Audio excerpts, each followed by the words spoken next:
família, por toda esta igreja, que Deus possa fazer com que cada um de nós venha crescermos na graça e no conhecimento do Senhor. Deus abençoe a liderança dos jovens, a Rayane, o Gesso, toda a juventude, toda a mocidade, que Deus venha honrá-lo para que o nome dele venha a ser glorificado. Deus abençoe os pastores que aqui estão, pastor Saúl, coordenador do setor, eu não conhecia, só ouvia falar, mas tenho o prazer de conhecer o senhor. Sou do setor 11, pastor Francisco Gonçalves. Amém, irmãos? Muitos aqui é minha família, né? Está ali meu pai, minha mãe, a esposa do pastor Fernando é minha irmã, a Rayane é sobrinha, a Raíssa é sobrinha. Então eu estou em casa. Amém? Vamos abrir a nossa Bíblia no tema desta confraternização, Efésios capítulo 5. Aleluia. Efésios capítulo 5.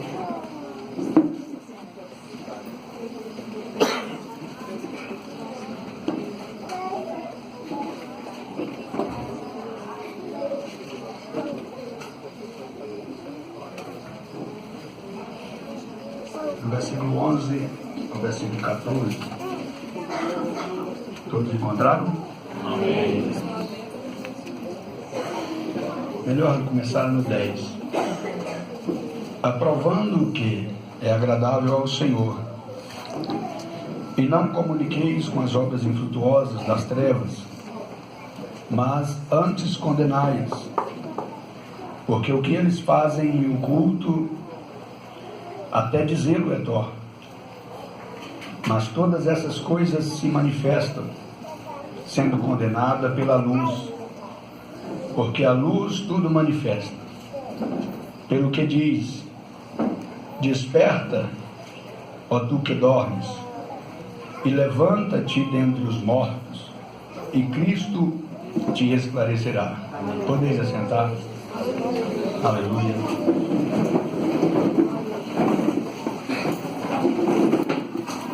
Queridos, já sentimos a presença de Deus aqui neste lugar.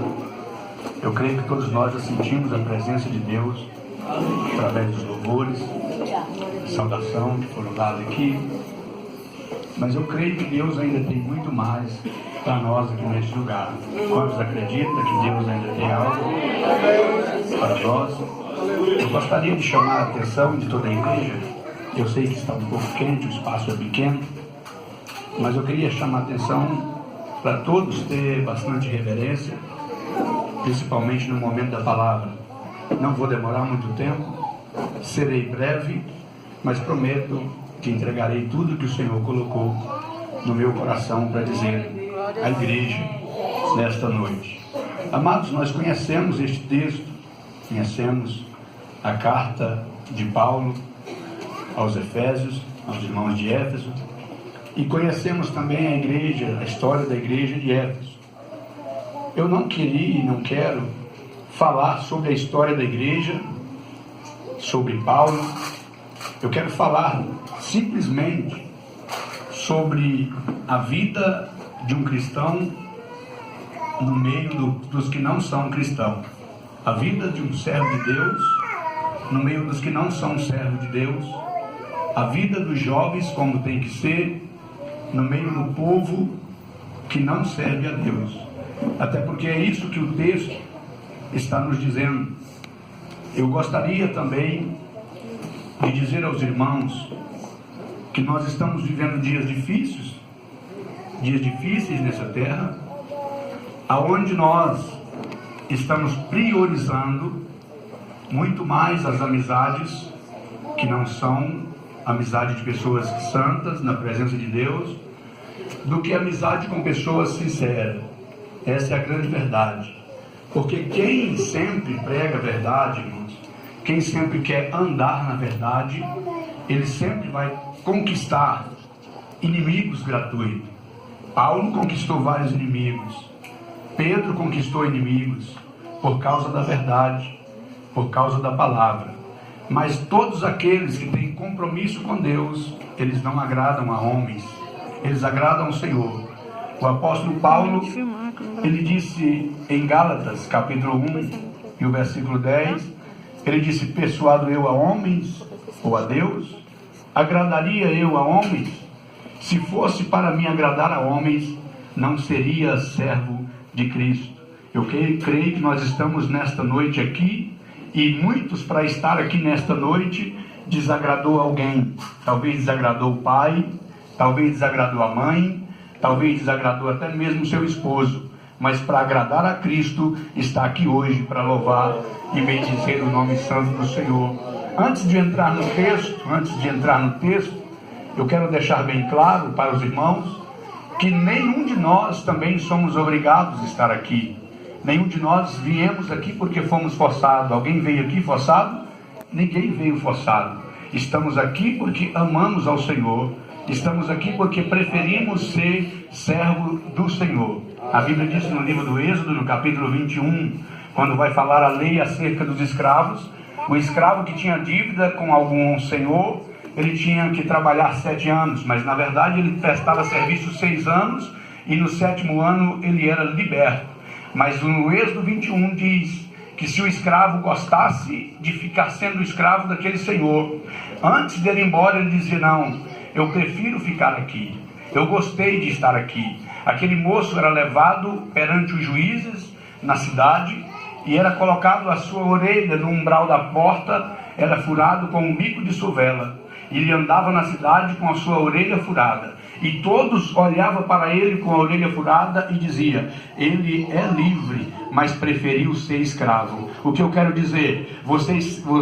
Nós somos livres para fazer o que quisermos, enquanto o juiz de Deus não vem. Nós somos livres para ir para onde quisermos, mas nós preferimos estar aqui hoje porque somos escravos da graça de Deus. Nós preferimos estar aqui hoje porque somos escravos da graça de Deus. Queridos, e o tema é muito importante, nos chama a atenção. Primeiro, versículo 11, Paulo disse: não comuniqueis com as obras infrutuosas. Paulo está trazendo uma advertência para a igreja de Éfeso. Paulo está dizendo aos irmãos para não se comunicar com as obras infrutuosas. Aqui no versículo 1 do capítulo 5, Paulo disse: sede, pois, imitadores de Deus, como filhos amados. Versículo 2, ele disse: andei em amor, como também Cristo vos amou, e se entregou a si mesmo por nós, em oferta e sacrifício a Deus e cheiro suave. Versículo 3, eu gostaria que todos olhassem para mim com bastante atenção. Não vou pedir para você ler, porque pode demorar, mas nós vamos ler vários textos da Bíblia. Nós vamos acompanhar várias passagens. Para quê, pastor, isso? Para que tudo isso? Para nós ficarmos inteirados na palavra de Deus e sabermos o que Deus quer de nós. Os irmãos amam a palavra de Deus, amém? Amém. Todos aqui amam a palavra de Deus? Amém. Se ama a palavra de Deus, então nós vamos meditar na palavra. Versículo 3, Paulo disse assim: mas a prostituição e toda impureza ou avareza nem ainda se nomeie entre vós, como convém a santos. Ele disse: a prostituição, toda impureza, ela não pode nem se nomear no meio de vós. No meio de quem? No meio da igreja, no meio dos jovens. Se nomear, não pode nem ouvir falar, ver falando, não pode ninguém comentar sobre fornicação, sobre avareza, sobre prostituição. Paulo disse que sobre estas coisas não é nem para haver no meio de quem? Da igreja, no meio dos jovens. Nós hoje estamos em um congresso de jovens. Os jovens precisam saber disso. Eu também sou pastor de igreja, estou dirigindo uma congregação pela misericórdia do Senhor. Os jovens são uma bênção, mas nós sabemos que o inimigo tem investido pesado na juventude da igreja. Hoje nós temos muitos jovens que não mais obedecem seus pais. Nós temos muitos jovens hoje que na igreja é uma bênção. Eles louvam ao Senhor, eles cantam bonito, eles falam bonito, a presença de Deus se manifesta, mas na verdade, no colégio, no WhatsApp, na sua conversa com seu amigo, com seu colega, talvez está nomeando no meio de vós torpeza. Às vezes está nomeando no meio de vós conversas impuras. E Paulo disse, vou ler novamente porque eu quero que a igreja entenda isso: mas a prostituição em toda impureza ou avareza nem ainda se nomeia entre vós, como convém aos santos. Eu disse que no meio do povo de Deus não pode, queridos, de maneira nenhuma, nem puxar esse tipo de assunto. Os jovens não podem de maneira nenhuma, pastor Edilvo, ter essa mentalidade de falar sobre esse assunto. Que assunto, pastor? O assunto sobre o sexo, o assunto sobre a prostituição, o assunto sobre a fornicação, e tudo isso tem acontecido em nosso meio, pastor Fernando. Apesar de nós sermos servos de Deus, apesar de nós professarmos a mesma fé, existem pessoas que ainda não são nem jovens ainda, são adolescentes ou quem sabe criança, mas já tem a mentalidade para essas coisas de pessoas adultas que nunca nem soube sobre isso. Eu disse que eu sou pastor de igreja, e um dia eu estava ministrando a palavra de Deus. Uma jovem ficou possessa dentro da igreja porque ela estava com o espírito de pombagira. A irmã dela, de 11 anos de idade, me procurou depois do culto e disse: pastor, ore por mim, porque eu não consigo dormir sem antes acessar a pornografia. Uma criança de 11 anos de idade disse para mim que não conseguia dormir sem antes acessar a pornografia. E Paulo está dizendo aqui aos irmãos de Éfeso, no capítulo 5, que a prostituição, a impureza, ela não pode nem ser nomeada no nosso meio. E tudo isso nós estamos vendo, tudo isso nós temos certeza e convicção que está sendo acontecido no meio dos jovens, no meio dos obreiros, até mesmo no meio das crianças, como aconteceu. Paulo diz no versículo 4, nem torpeza, nem parvoíce, nem chocarrices, nem chocarrices que não convém, mas antes ações de graça. O que é palavra de torpeza? Torpeza são palavras indecentes, palavras tolas, palavras que não têm aproveito. Queridos, os irmãos há de convir comigo que hoje muitos jovens, a linguagem deles não são santa, a linguagem deles não é uma linguagem de graça, não é uma linguagem pura. Tem muitas torpezas, tem muitas avarezas, tem muito engano, mas o libertador está aqui nesta noite e pode purificar a mente, pode purificar o coração, pode limpar de tudo aquilo que não agrada a Deus. Paulo continua dizendo, no versículo de número 5, ele diz: porque bem sabeis isso, que nenhum fornicador, ou impuro, ou avarento, o qual é idólatra, tem herança no reino de Cristo e de nosso Deus. O que nós estamos fazendo aqui hoje? Acredito eu que todos nós estamos aqui hoje porque estamos esperando o aparecimento do Senhor na glória. Estamos aqui hoje porque queremos ir morar com Cristo um dia quando Ele vier nos buscar. Mas Paulo deixa bem claro que os prostitutos, os que fornicam, os que adulteram, os que falam palavras que desagradam a Deus, eles não vão conseguir chegar no reino. Pastor, por que o senhor está dizendo isso? Eu estou dizendo isso porque o Senhor me autorizou a dizer isso à igreja. Por que o Senhor autorizou a dizer isso à igreja? Porque Ele quer uma igreja santa, uma igreja pura, de lábios puros, de mente pura, para fazer a vontade de Deus. Aleluia! Estou pregando no tema, pode dizer amém? Amém. Continuando, versículo 6, Paulo diz: ninguém vos engane com palavras vãs, porque por essas coisas vem a ira de Deus sobre os filhos de quem? Quem são os filhos, queridos? Os filhos são aqueles que já aceitou. Os filhos são aqueles que está na casa do Pai. Quem está lá fora, que nunca aceitou Jesus, eles não são filhos. A Bíblia caracteriza eles como criatura. E Paulo disse que a ira de Deus vem sobre os filhos da desobediência. Pastor Saul, é alguém que aceitou Jesus um dia, é alguém que conheceu o Pai um dia, é alguém que entrou na presença do Pai, conhece o Pai, mas se desviou dos seus caminhos, mas devagarzinho, aos poucos, vai se afastando da presença de Deus. E isso é bíblico, já foi dito aqui hoje, que Deus vai pegar a igreja de surpresa. Muitos pregadores dizem que Deus vai avivar a igreja nos últimos tempos. Isso é engano. Jesus deixou bem claro que Ele vai pegar de surpresa. A Bíblia diz em Mateus 24:12, que por se multiplicar a iniquidade, caridade, o amor de quase todos se esfriaria, e o amor está esfriando. Nós não desejamos mais buscar a Deus como antes, nós não jejuamos mais como jejuava antes, nós não temos mais o prazer, o desejo de ler a Bíblia como lia antes, nós não consagramos a nossa vida como tinha desejo quando aceitou Jesus Cristo como Salvador. Ninguém aqui, ou quase ninguém, me perdoa se eu estiver generalizando, está proclamando um dia de proibição na sua casa por causa da televisão, por causa da internet. Nós queremos saciar o máximo das coisas que estão aqui na terra, e enquanto isso o Espírito Santo de Deus vai se entristecendo conosco e nós vamos perdendo a intimidade com Deus. Aí depois de tudo isso, nós vem para um culto como esse, saímos daqui cheio da graça, mas logo amanhã já perdemos tudo, porque começamos a falar tudo outra vez, começamos a falar e deixar nomear o pecado do nosso meio, e Deus quer uma igreja santa, lavada, remida no sangue do Cordeiro. O crente tem que ter os lábios purificados, o crente tem que ter a mente santa, porque senão ele entristece o Espírito Santo. O apóstolo Paulo disse em Efésios capítulo 4 e o versículo 29, ele disse: não saia da vossa boca nenhuma palavra torpe, mas somente as que vão edificar os que estão te ouvindo, para que não entristeçais o Espírito Santo que foi selado em vós para o dia da redenção. Quando nós deixamos sair da nossa boca palavras torpes que não edifica quem nos ouve, o Espírito Santo se entristece. E se o Espírito Santo se entristecer conosco, nós perde o amigo, nós perde o consolador, nós perde o paracleto, aquele que está do lado 24 horas. E Deus não deixou isso para nós.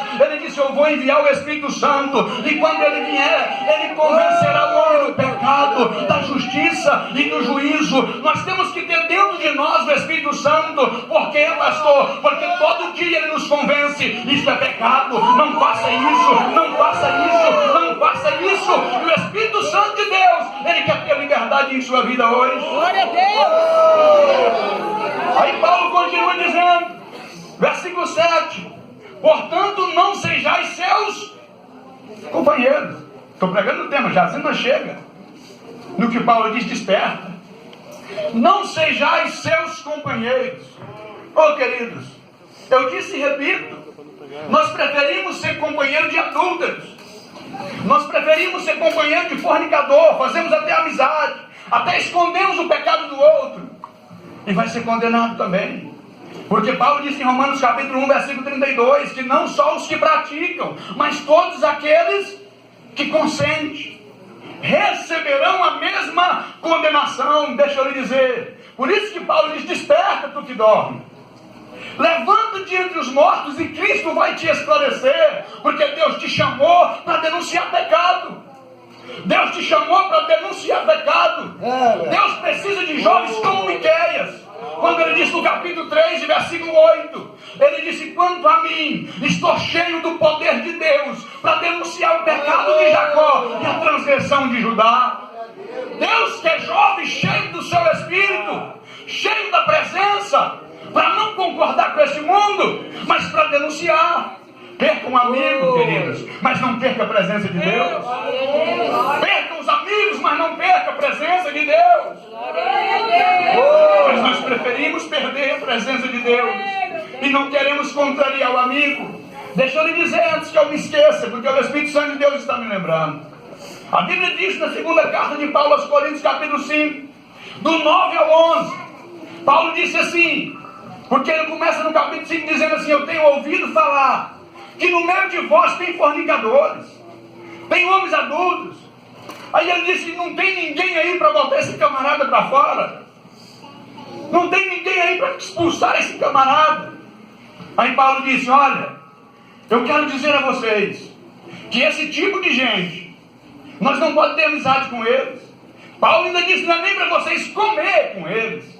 Comer fala de comunhão, sentar na mesa fala de comunhão. Ele disse assim: não tem ninguém aí para julgar e botar ele para fora. Não tem ninguém aí para julgar. E Paulo disse assim: oi, os do mundo quem julga é Deus, mas os de casa da igreja quem julga é a igreja. E aí tem gente que para passar a mão, para aceitar o pecado na igreja, diz: eu não posso julgar. Sim, você não pode julgar, mas não é julgamento, é algo concreto que ele vai resolver. É algo concreto que ele vai resolver.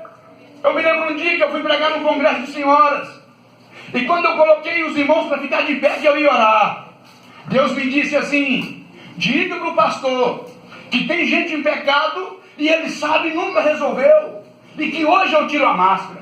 Glória a Deus. Eu disse para o pastor, do jeito que Deus me disse, eu disse para ele. Eu disse: pastor, Deus me disse que tem gente em pecado aqui na igreja, e o senhor sabe. Quando eu falei o senhor sabe, ele falou: é verdade.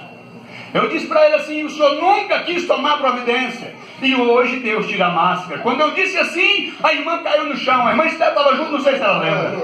A irmã caiu no chão. O pastor correu em mim e disse: pastor, olha, minha filha.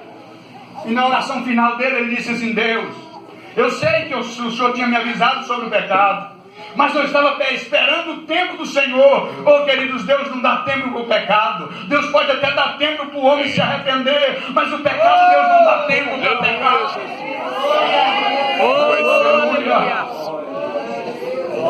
Eu estou sentindo a presença de Deus. Aí Paulo disse assim: porque no outro tempo eras trevas. No outro tempo nós éramos trevas. Como? No outro tempo eras trevas, mas agora sois luz no Senhor. Andai como filhos da luz, porque o fruto do Espírito está em toda bondade, justiça e o que mais? Verdade. O fruto do Espírito está em toda bondade, justiça e verdade. Se você não pratica justiça, se você não ama a verdade, não tem fruto do Espírito. Aí versículo 9, versículo de número 9, versículo 10, perdão agora. Paulo disse assim: aprovando o que é agradável ao Senhor. Você tem que aprovar o que é agradável ao Senhor. Não comuniqueis com as obras infrutuosas das trevas, mas antes faz o que? Condenai. Você condena, irmãos? Nós aqui estamos tendo essa autoridade de condenar as obras infrutuosas? Será que estamos tendo essa autoridade, queridos? Sabe qual é o nosso medo? Sabe qual é o nosso medo? Perder o irmão. Mas se você não denunciar, você pode não perder na sua congregação, mas você perde ele do céu, porque ele vai continuar na sua vidinha. E o pastor naquele grande dia está enrolado diante de Deus, porque Hebreus 13, 17, a Bíblia diz que o pastor é um de quem há de dar conta das almas que Deus colocou para ele liderar. Não podemos expulsar ninguém, não podemos dizer não venha aqui mais, isso aqui é público. Mas temos que ter a autoridade de Deus de tratar das causas que estão impedindo do povo ir morar no céu. Aí Paulo continua, Paulo vai continuando, e ele disse assim: porque o que eles fazem oculto, até dizê-lo é torto. Queridos, quantos de nós nos reunimos, estamos longe do pastor, estamos longe dos pais, estamos longe do nosso líder, e a nossa conversa até nós mesmos ficamos tristes com ela e com vergonha. E Paulo disse: só de dizer o que o povo lá pratica já é torto. Imagine se nós desejarmos praticar isso, queridos. Aí Paulo diz no versículo 14, eu vou andar mais rápido, porque o tempo não nos espera. Paulo diz no versículo 14: desperta tu que dorme, levanta de entre os mortos, e Cristo te esclarecerá. Quem é que nós estamos sendo no meio dessa nação? O que nós estamos sendo no meio do povo de Deus aqui? Cadê o brilho do Espírito Santo? Cadê o brilho do Espírito Santo que era para estar refletindo em nós? O que Paulo disse em 2 Coríntios, no capítulo 3, do versículo 3 a seguir, ele diz: porque nós somos a carta escrita por Cristo e lida por todos os homens, e é escrita não com tinta em tábuas de pedra, mas é com o Espírito Santo nas tábuas de carne do seu coração. Por que Paulo disse isso em 2 Coríntios 3, em versículo 3? Por que ele disse que agora está escrito não é com tinta em tábua de pedra, mas é através do Espírito Santo em tábuas de carne? Porque as tábuas de pedra que estava escrito os 10 mandamentos, representava o coração de Israel. Israel tinha coração de pedra, está escrito em Ezequiel 36, 26. Se você começar a ler do 22 até o 26, você vai entender que Deus disse que quando o Messias viesse, ele ia trocar o coração de Israel, ia tirar o coração de pedra e dar para eles coração de carne. As tábuas de pedra representavam o coração de Israel, e elas não estavam com eles, porque estavam lá dentro da arca. Mas Paulo disse: agora vocês são uma carta escrita por Cristo, e não é mais em tábuas de pedra, mas é na tábua do vosso coração. Por quê, queridos? E ele dizia: e é lida por todos os homens. Aí o mundo lá fora tem que olhar em você e enxergar o mandamento. O mundo lá fora tem que olhar em nós e ver que nós temos a palavra em nós. Ô, glória! Aí ele diz no versículo 13 de 2 Coríntios 3: e não somos como Moisés, que tinha que usar sempre o véu, para que Israel não visse aquilo que era transitório sair dele. Por quê, querido? Moisés não tinha glória permanente nele, mas o véu ele usava sempre. Por quê? Porque Israel não podia perceber que a glória esvaía dele, depois voltava, ia embora e depois voltava. Paulo disse assim: agora vocês têm que ter a glória todo dia. O brilho do Espírito Santo tem que estar na nossa vida segunda, terça, quarta, quinta, sexta, sábado, domingo, dia e noite, em casa, no trabalho, na escola, aonde você estiver, o brilho do Espírito Santo tem que estar na sua vida. Porque agora não está escrito em tábuas de pedra, está escrito dentro de você. Aleluia. E aquilo que está dentro de nós é o que nós vamos lançar para fora. Aleluia. Aquilo que está em nós é o que tem que sair para fora. Aí Paulo disse: não está escrito mais em tábuas de pedra, ou seja, não é coração duro mais, agora é em tábuas de carne do seu coração. A igreja entende isso? Aleluia. A igreja entende isso? Aliás, Agur disse no capítulo 30 de Provérbios, eu vou até ler para os irmãos entenderem. Capítulo 30 de Provérbios, versículo 6, versículo 13. O que Agur diz? Vou começar no 11. Provérbios 30, ouça aqui por favor. Vai falar muito forte conosco esse versículo.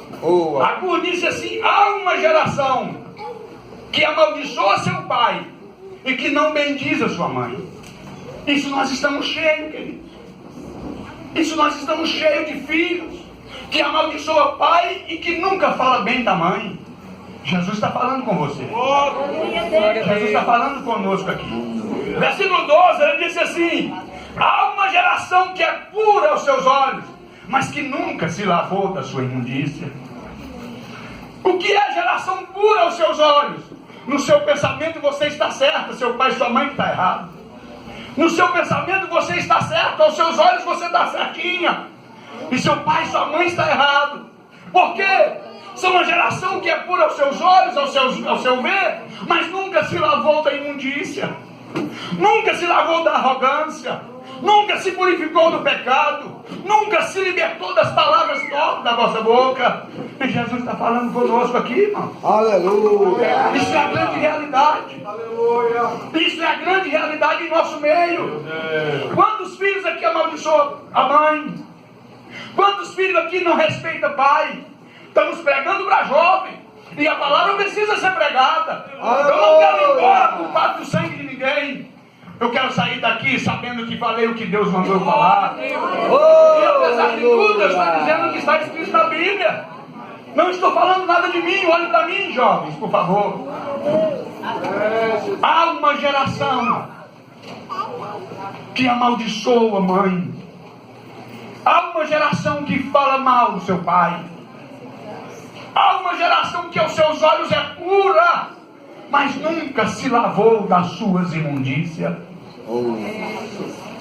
Deus está falando com você. Sabe qual é o fim desse jovem? Sabe qual é o fim dos que desobedecem o pai? É só você dar uma leidinha em Efésios capítulo 6. Vós filhos, sede obedientes aos vossos pais no temor do Senhor, porque este é o primeiro mandamento com promessa, para que tudo que fizer vais bem, para que tudo que fizer prospere, e viva muito tempo sobre a terra. Sabe o que Deus disse? Quem não honra pai, quem não honra mãe, morre cedo e morre na miséria. Foi Deus que disse, não foi eu.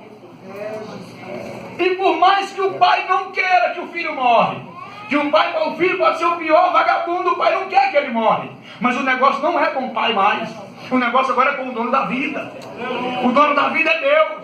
É Ele que dá, é Ele que tira, é Ele que levanta, é Ele que abate. É Ele. Há uma geração que apura os seus olhos, mas nunca se lavou da imundícia. E Deus está falando com pessoas aqui hoje. Aleluia.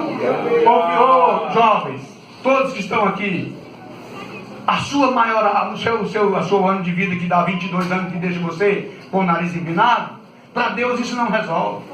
Filho, ele nunca vai ficar de maior para desobedecer pai e mãe. Ele fica de maior para poder empregar, arranjar um emprego, para poder fazer negócio, comprar e vender. Mas para o pai e para a mãe, ele sempre é filho. Os seus 18 anos, ou quem sabe 21, não dá o direito de você engrossar o pescoço e responder seu pai, responder sua mãe. Não existe ex-pai, não existe ex-mãe. Pode existir ex-marido, ex-namorado, ex-patrão, mas pai sempre é pai. Até de mãe, depois de morto, ainda é pai. Há uma geração que apura os seus olhos, mas nunca se lavou das suas imundícias. Aliás, queridos, nós estamos caminhando.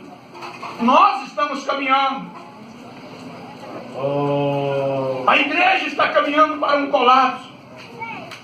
Tudo está ficando difícil. E sabe o que Pedro disse na segunda carta, capítulo 2?